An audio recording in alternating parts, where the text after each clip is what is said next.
everyone, welcome back to my channel. Today I'll talk about my experience on Hainan Island. This trip we're out in the mountains. So I did a video just last week about the coolest beaches around the southeast. And now we're up around Yujing, which is the highest mountain in Hainan. So I did a motorcycle trip here last year and I noticed it was awesome for a motorcycle trip. So I figured I'd come back and host a bike trip here. And it's going really well. We're almost finished with the trip right now. So I only had 3 people on this trip come because of this COVID situation. Hard for people to get down here. Even if people don't come from an area that's like a high risk zone with COVID, their employers tell them they're not allowed to come. So it's kind of a pain in the ass. But anyway, it's easier for me and I've got great company this trip and it's still great to get out of the cold because everywhere in China right now is freezing. This is a pretty cold winter. So Hainan Island's one of the few places that's like really sunny and warm. I'm right here now at the resort. It's like, you know, in the 70s or 80s today. I'm not sure what the Celsius, maybe 25, 30 or something like that. So we began this trip, not right in Sanya. We went up a little bit more, about halfway to Wanning. So we went about 60, 70 Ks from Sanya, and then we began the trip. So the one couple couldn't make it out on time because they didn't realize they needed 2 COVID tests because they were just in Beijing before they got back to Chengdu like the week before. And so they went to get on the flight and the people pulled them off the flight and they're like, oh, you need 2 COVID tests. So they came out the next day and met us. So we just went up the coast a little bit. And before we even started, I got a flat tire. So it was like, shit, I was going down the highway, you know, probably going 100 kilometers an hour. And I was like, the van just like, and I was like, because it was pretty windy. So I was like, what's going on? And I was like, shit. And it started, you know, I could kind of tell. And luckily I made it to the side of the road. It was quite busy there because it was the last day of Chinese New Year. So there's just a million cars going down the road. And luckily I was able to, you know, refill the tire up. So it lasted like 2 kilometers until I found a shop. And the guy luckily was able to fix it there. So anyway, we continued on. And the one Russian woman who also joined on the trip, she just did about 10 or 20 Ks. Up to our first hotel, which was kind of a funny hotel because it was like in the middle of like a shopping plaza, but that was the only like reasonably priced place for that evening because everything else is like an expensive resort on that beach in that area near Wanning.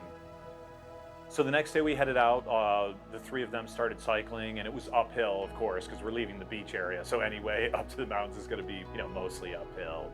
You know, the hotels actually on this trip have been pretty good because I didn't intend to stay at resorts every day. Like right now we're at a resort and tomorrow we will be. So 3 nights at a resort and 3 regular hotels. But the small town hotels were actually really nice too. So if you're going budget and you only want to spend like, you know, $20, $30, like some of these, like, you know, which would normally be a mediocre hotel was actually really nice. And another thing to consider if you're going to come out here traveling is that the towns up here are really quiet, which is quite rare in China. Like even a small town in China usually has like a lot of traffic and a lot of noise, and it can be kind of irritating. But here, as you can see from a couple of these clips, like one's in the evening, it's not even that late, like 7:30, 8 o'clock, and the other one's in the middle of the day. There's like almost no cars around, no beeping, there's no heavy traffic. So these mountain areas are just awesome. You know, the beaches were okay, and you can still find a remote place in a beach area. I personally like the mountains because, you know, when you're on the beach, you've got the salt water, the sand, there's not much shade. We're like, if you could find a cool swimming hole up here, which I've seen a few on this trip and last year, you know, you've got fresh water, there's shade. Yeah, fresh water is better than, you know, salt water, right? And there's not sand all over your hotel room and everything you own, you know? So we basically came up from near Wanning to Yujing and then down to Sanya basically. And so that's about 300 to 400 kilometers. So if you're gonna take a bike, obviously you've got some big climbs, but it would be a great bike trip for like a week or so. Or if you could get a motorcycle. Now, if you're gonna rent a motorcycle, there's not a ton of places, but there are some places in Sanya and it's a little expensive. They don't have like small bikes, like a 250 or something. Most of those look like 400 or up. I don't know if they had any gas scooters, but that'll probably be about $100 a day for like a motorcycle. Some of the hostels and stuff around Sanya or Huahai probably run out like the electric scooters where you don't need a license. Because if you're going to rent a motorcycle, you're going to have a driver's license for the motorcycle. If you're going to use the e-bike, you probably don't need a license, but those only go obviously 50 or 100 Ks. I don't know exactly. I've never even used one of those e-bikes before. I've luckily had my license and always driven the motorcycles, or at least a scooter.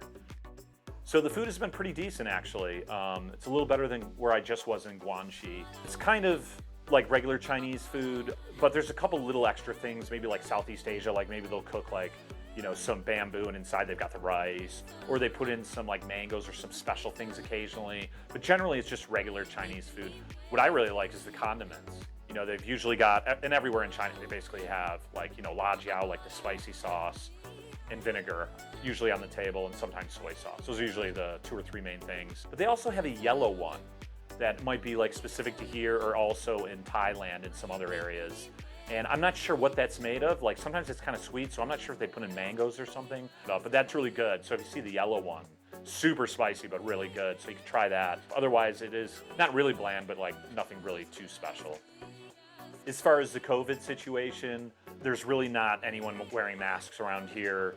I was told when I called the hotels that we're gonna need the COVID test, the PCR test or whatever, and no one's really asked for it for the most part. The second night, he did come back a few times to our rooms. We checked in with a young girl, and she just got her basic info, and then a guy. Then we checked in again. Basically, he wanted more info after we came back from dinner. And then he went up to our room like 2 or 3 times. So he's just each time getting new photos. Sometimes you should just give everyone everything at the beginning. Like, here's a photo of my passport, my visa, my COVID test. This is where I'm from. This is my phone number. Because sometimes you're just going to keep coming back and forth because they're not sure themselves what to do, because especially if you're at a hotel where they don't have foreigners usually, they're not going to really know what to do.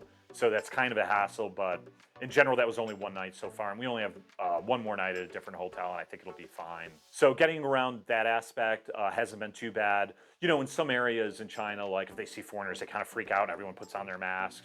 I haven't really seen that much here. Yesterday, the one girl got stung by a bee and she went into the medical clinic, and you could tell that lady was paranoid. She was really giving her a hard time. And when I even walked up to kind of look in, she like closed the door. It's like only one person at the time, this kind of thing. She was kind of freaking out a little bit. But generally speaking, it's been pretty good in that regard. And everyone's been really friendly, and it's been a really nice trip. I think it's really underrated up here. I mean, like I said, so many areas in China are really noisy, and this is like really chill, cool towns. And my guests on the trip really like it too. Right now they're down at the pool hanging out, and they're probably even gonna come back here next year for like a week and hang out. Right now I'm right near the highest mountain. It's called the Yujing Hotel. And yeah, it's right next to Wujishan, which is about 1,800 meters. And we were actually gonna hike up there, which is a steep hike because it's about a 1 meter climb, 1,000 meters up to the top over just 3 kilometers. So it'd probably take a couple hours. And I looked online and I saw right away it was like foreigners can't go because it's like a sensitive area or something like that. But we went off and hiked in another area just a couple kilometers in town. You go to this like tropical rainforest hike. I'll put on the screen the name.